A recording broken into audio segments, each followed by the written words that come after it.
Abu Dhabi کے شیخ کی فرمائش پر انجینئرنگ ٹیم ایک سی شیل کی شیپ جیسی بلڈنگ بنا رہی تھی۔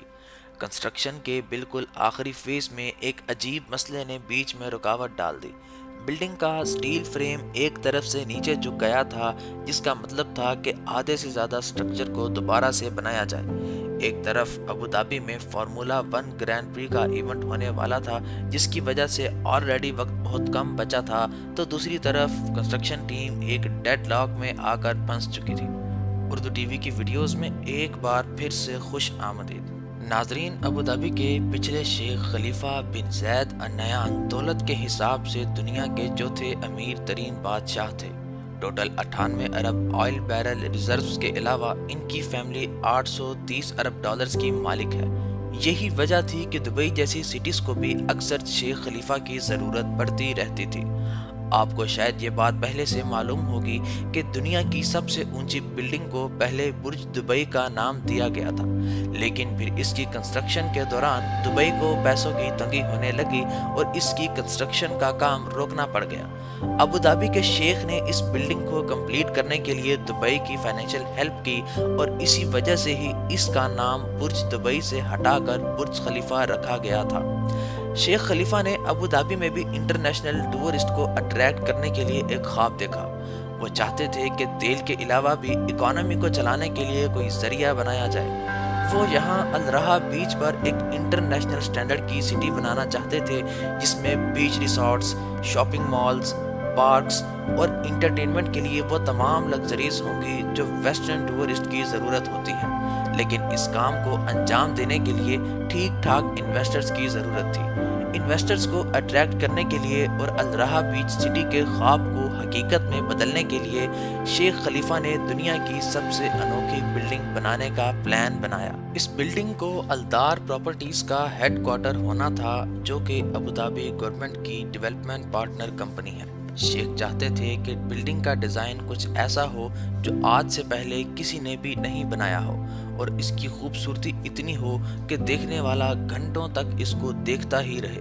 اس دور میں ابوظہبی سے صرف چند کلومیٹرز دور دبئی میں جہاں ایک کے بعد ایک آئیکونک بلڈنگ بن رہی تھی، وہیں ایک بالکل ہی یونیک اور ایک آئیکونک ڈیزائن بنانا ڈھیر ساری مشکلات سے بھرا ہوا تھا۔ آخرکار کئی مہینوں کی سوچ بچار کے بعد ایک آئیڈیا آ ہی گیا، اور یہ آئیڈیا ایک سی شیل کو دیکھ کر بنایا گیا۔ یہ ڈیزائن تھا تو بہت ہی سمپل، لیکن اس کو بنانا اتنا ہی مشکل تھا۔ 25 فلورز اونچی ایک گول چکری جیسی بلڈنگ، جس کی سائز اسٹیچو آف لبرٹی سے بھی بڑی ہونی تھی۔ اس کے کروڈ گلاس کا آؤٹر شیل 4 فٹ بال فیلڈز جتنا بڑا تھا۔ اس کو سمندر کے اوپر ایک آرٹیفیشل لینڈ پر بنانا ایک ایسا کام تھا جس کو اتہاس میں کسی نے بھی نہیں کیا تھا۔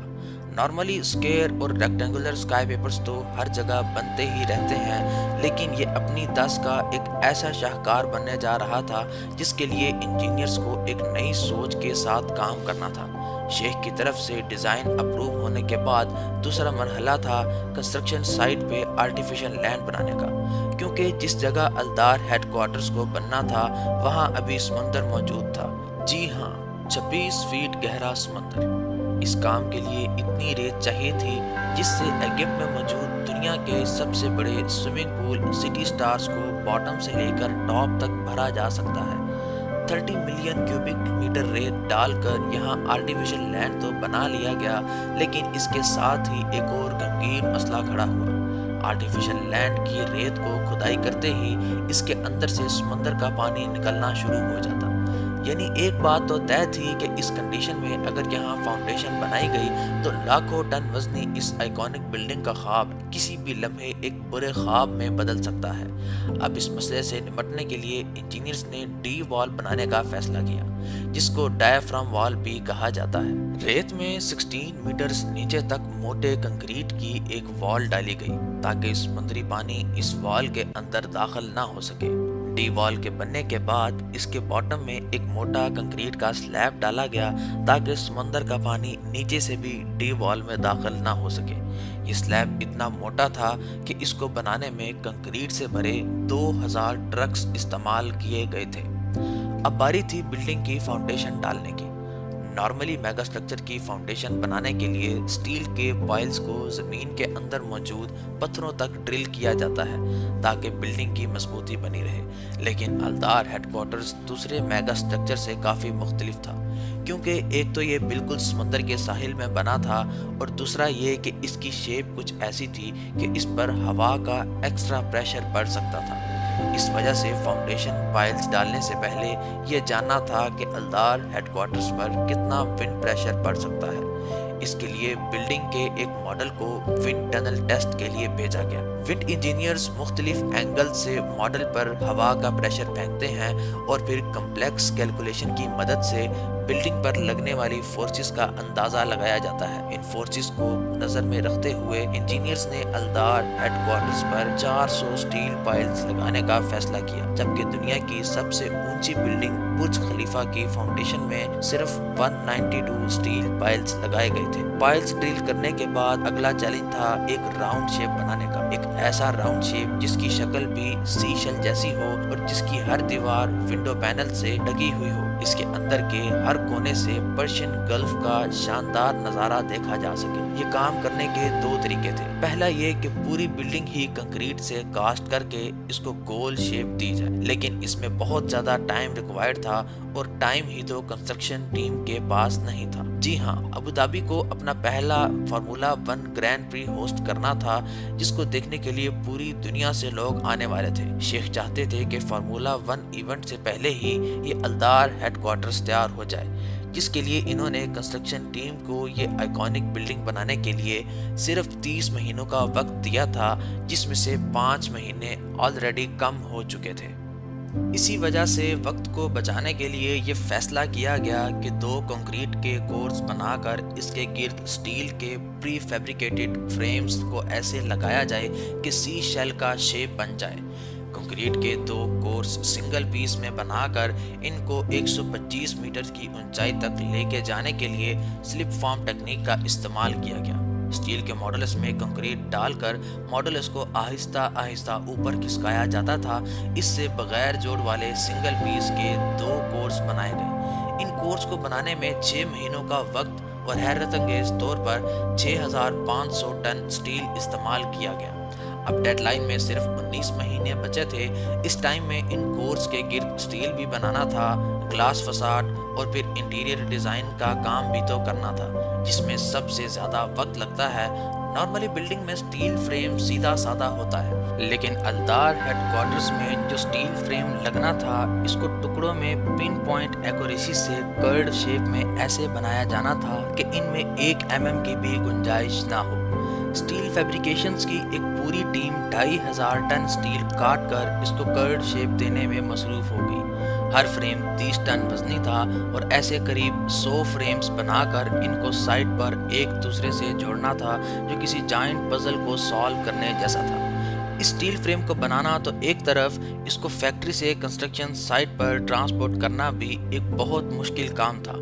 ایک فریم کا وزن قریب 25 سیڈان کارز کے برابر تھا۔ بڑی بڑی کرینز کی مدد سے آہستہ آہستہ ان کو کورس کے گرد جوڑنے کا کام شروع کر دیا گیا۔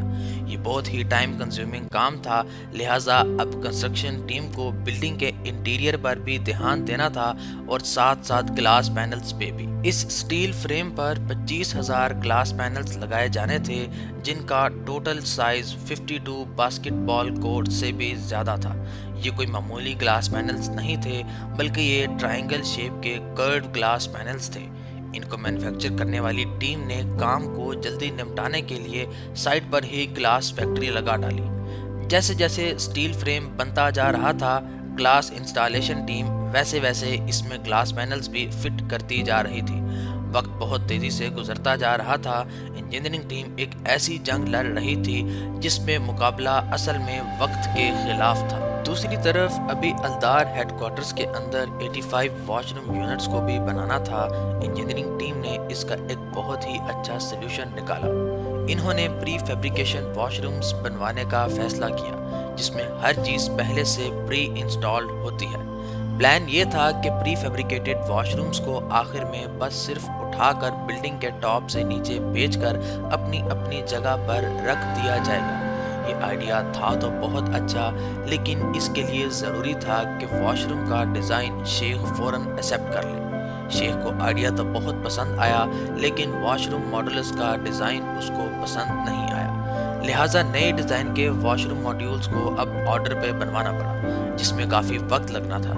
اسی وجہ سے اسٹیل فریم جو اب کمپلیشن کے قریب ہی تھا، اس کے 2 سیکشنز کو ادھورا ہی چھوڑنا پڑا، جہاں سے واش روم ماڈولز کو کرین کی مدد سے نیچے بھیجا جائے گا۔ ایک طرف گلاس پینلز کو لگانے کا کام تیزی سے منزل کی طرف رواں دواں تھا، تو دوسری طرف انجینئرنگ ٹیم کو واش روم ماڈولز کی لیٹ ڈیلیوری نے پریشان کر رکھا تھا، کیونکہ اتنے عرصے تک اسٹیل فریم کے 2 سیکشنز کو کھلا چھوڑنا بھی ایک طرح کا خطرہ ہی تھا، جو اگلے کچھ ہی دنوں میں ان کے گلے پڑنے والا تھا۔ 12 ٹن وزنی واش روم یونٹس اب سائٹ پر پہنچ چکے تھے، جن کی انسٹالیشن کے بعد جب اسٹیل فریم کے کھلے 2 سیکشنز کو بند کرنے کا وقت آیا تو ایک بہت ہی سیریس مسئلہ کھڑا ہو گیا۔ اسٹیل فریم کا ایک حصہ 6 انچ نیچے بیٹھ چکا تھا۔ اس کا مطلب یہ تھا کہ نیچے تک کئی فریمز کو دوبارہ کھولا جائے اور پھر دوبارہ سے صحیح کر کے انسٹال کیا جائے، لیکن یہ کسی بھی صورت ممکن نہیں تھا، کیونکہ اب صرف 8 مہینے بچے تھے۔ الدار ہیڈ کوارٹرز کا کروڈ اسٹیل فریم ہی اس کی اصل جان تھی۔ اس میں لگے اسٹیل سیکشنز پورا وزن نیچے فاؤنڈیشن پہ ڈال رہے تھے۔ اگر ان میں سے ایک سیکشن بھی ہٹایا گیا تو فاؤنڈیشن پر وزن نہیں جا پائے گا اور کچھ ہی عرصے میں پوری بلڈنگ جھک سکتی ہے۔ یہ الدار ہیڈ کوارٹرز کی کنسٹرکشن کے دوران کھڑا ہونے والا ایسا مسئلہ تھا جس نے پوری کنسٹرکشن ٹیم کو مصیبت میں ڈال دیا۔ آخرکار اسٹیل انجینئر نے ایک سولوشن پیش کیا۔ کورس کے اوپر ایک لوڈ بیرنگ وال بنائی گئی اور اس پر ہائیڈرولک جیکس انسٹال کیے گئے۔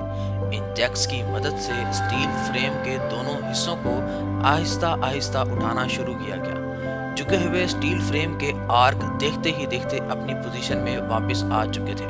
بچے ہوئے اسٹیل سیکشن کو بھی لگا کر آخرکار الدار ہیڈ کوارٹرز کا سٹرکچر پوری طرح سے کمپلیٹ کر دیا گیا۔ ابوظہبی کے پہلے فارمولا 1 ایونٹ سے کچھ ہی ہفتے پہلے یہ جائنٹ سی شیل جیسا خوبصورت سٹرکچر 25,000 گلاس پینلز لگانے کے بعد کمپلیٹ ہو گیا۔ انجینئرنگ ٹیم نے صرف 30 مہینوں کے لیمیٹڈ ٹائم میں اس شاہکار کو پورا کر کے ایسا کارنامہ سر انجام دیا تھا جس کو اتہاس میں ہمیشہ یاد رکھا جائے گا۔ امید ہے اردو ٹی وی کی یہ ویڈیو بھی آپ لوگ بھرپور لائک اور شیئر کریں گے۔ آپ لوگوں کے پیار بھرے کمنٹس کا بے حد شکریہ۔ ملتے ہیں اگلی شاندار ویڈیو میں۔